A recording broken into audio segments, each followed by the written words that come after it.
Hey everybody, what is going on? I hope you guys are all doing well, and welcome to another tutorial video. In this video, I'm going to be showing you guys how you can make a quiz on Wix, so let's get right into it. Now for this, I'm going to be making a quiz or a form on Google Forms, and I'm going to be embedding that into my Wix site, so let's get right into it. Firstly, let me show you my Google form. This is exactly what it looks like. It's just a small test form just to make a proof of concept to show you guys how to do this. Now, the first thing we're going to do with this form is click on send in the top right, and I'll go ahead and click on this to get the link. I'll shorten the URL and just copy this URL to my dashboard like so. Click copy, and that's it. And now we can go ahead into Wix. We're going to go into our website, and we're going to go into the website designer like so. Just go design site. That's going to open up a new tab, which looks like this. And I have already added some pages. I mean, it's just a template that I've used, and I've added one empty page to show you guys what I'm going to do.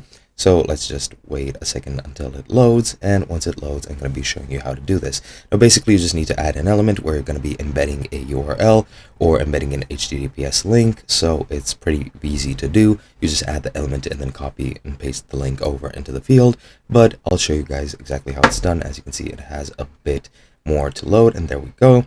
I'm just going to go into my new page. This is the empty page that I made that I told you about. So let's just wait a second. As you can see, I already have an element added to it, but I'm just gonna delete it. Now we're gonna go here into the plus and to add elements. Then we're gonna go into embed code, embed HTML, click the plus, and now we have this. Now here we can go and click website address, enter this address and click apply.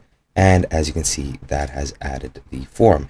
And now that is pretty much the best way that I found out of which you can add forms into your site. It's very easy to do, literally only takes a few clicks. Hope you guys enjoyed, and I'll be seeing you guys in another video.